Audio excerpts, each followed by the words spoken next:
What's going on, everyone? Jeremy here from the Quartering, and I don't know if you knew this. It felt like maybe it's just it's not in my social media circles anymore, given how they treated Gina Carano. But the Mandalorian season 3 launched last night, season 3, episode 1, and the consensus from the critics is that either A, they didn't like it because they didn't have like a brutal removal for Cara Dune, which I'll talk about. Uh, B or two, that it's just an episode full of member berries, and 3, that it was boring. So the critics did not review this episode very well, but the Rotten Tomato scores seem to kind of contradict that.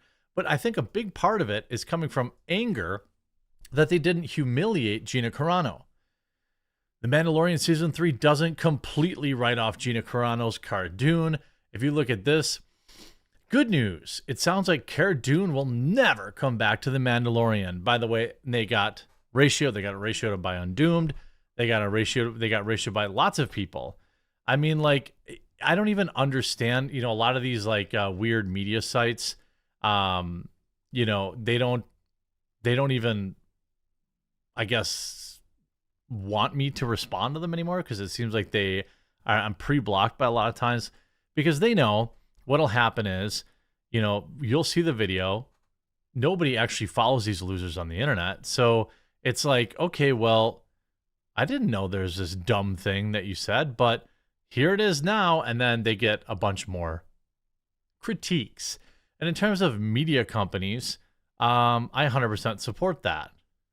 So if you look at the initial tweet here from the AV Club, completely ratioed and only got 119 likes.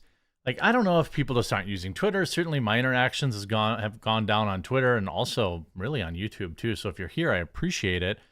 If you haven't already, please make sure you click that subscribe button down below. But you see a lot of these replies, I mean, it's just, they're so out of touch.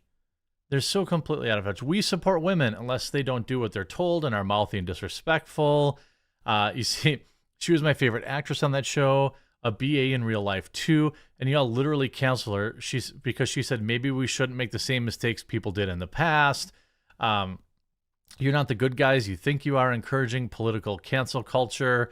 Yay, you managed to purge a strong female character for the actress' lack of ideological purity, comrades. Star Wars needs more strong female characters. No, not her. Just smiling politely. We're witnessing mental illness. Just everybody absolutely destroying. It's like, who's even talking about the season 3 of The Mandalorian? Did you watch it? Here's Rolling Stone saying The Mandalorian season 3 gets off to a disappointing start. Premiere episodes fall victim to Star Wars Shared Universe and Book of Boba Fett, while still obscuring Pedro Pascal's wonderfully expressive face. A strange thing that happens at the start of The Mandalorian Season 3, we open, of course, with the montage of events from previous seasons that will be relevant to what's going to be about to happen.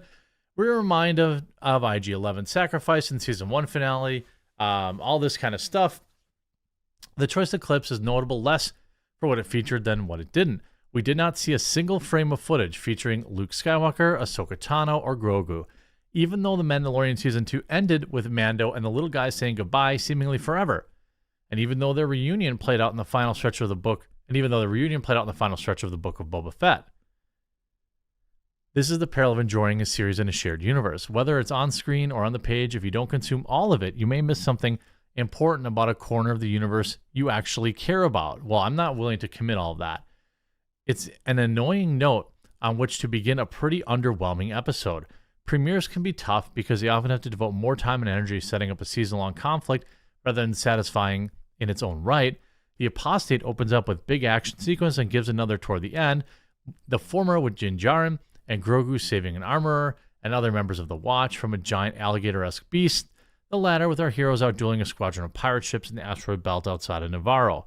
Most of it, though, involves Mando laying out the many steps of his redemption tour. First, he needs to get IG-11 fixed and all this kind of stuff. Essentially, it was a little boring, is what people are saying. I'm not saying it was completely bad, but if we look how things started, where things are to how they're going now, and it's going to be interesting to see exactly what level of viewership it has now in season 3. I mean, obviously they did finish strong with the Luke Skywalker thing. I mean, even I can admit that was pretty good. We look at season 1 with a 93-92 rating, almost basically in universal agreement. Critics and fans loved it. Of course, featured Gina Carano. Season 2, 93 again from the critics, then 91 from the fans. Also pretty good.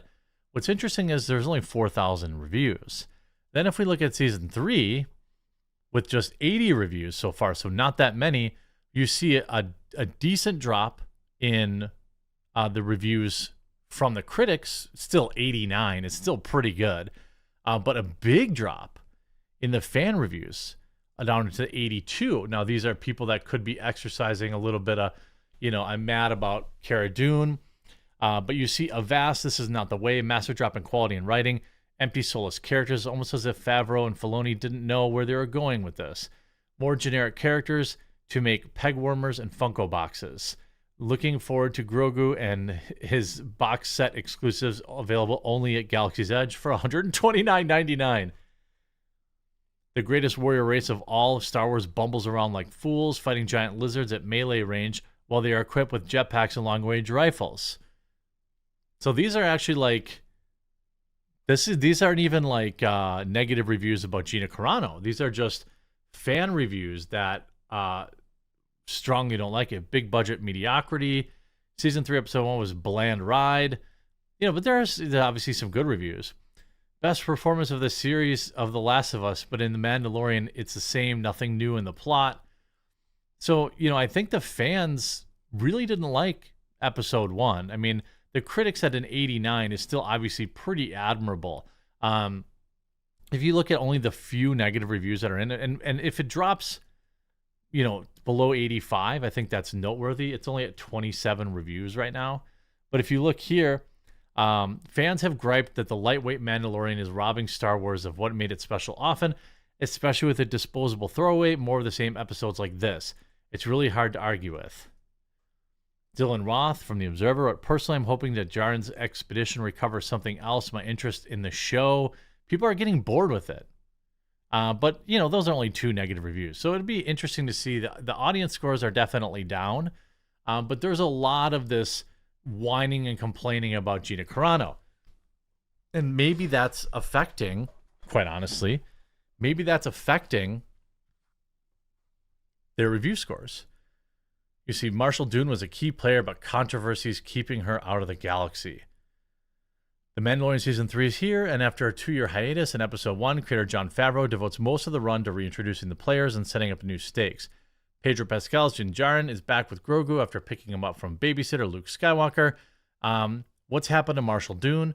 Grief explains that to Din halfway through the episode, after she brought in Moff Gideon, Giancarlo Esposito's Empire-affiliated darksaber swinging baddie from Season 2, she was recruited by Special Forces. Star Wars fans might hear that and think that the Mandalorian team might be teeing her up for a role in a previously announced Lucasfilm project, Rangers of the New Republic, but in reality, the premiere's Poochie moment is the last beat of an ugly and unfortunate parting of ways between Disney and Carano. The thing is, like, I would honestly think after all this time, we really can't, we can't bring her back. We can't, so this entire article is not about the Mandalorian. It's just about whining that Cara Dune's still in it. The one thing the Mandalorian season premiere 3 did not do was kill off Marshall Dune. Somewhere, Cara's still out there busting skulls in the name of what's right. But for the foreseeable future, Lucasfilm does not need Carano to keep her spirit alive in the Star Wars universe. Well, I mean, I would argue that they do. I mean, I suppose we'll see exactly how reviews come in and how everything gets tailored. How if these fan reviews, and again, these aren't really digging the show because Carano's not on it. They're just saying, oh, it's not very good, or it wasn't very good this season. It's going to be interesting to see. Are you at all interested in Cara, or in a Gina Carano-less Mandalorian? Are you even interested because it was such a long break? That I find probably more detrimental than anything, going 2 full years and really having nothing going on and nothing to say. I really don't feel like diving back into the world that hates me. I hope you enjoyed this video. If you did, please make sure you leave a like on it, and we'll talk to you again real soon.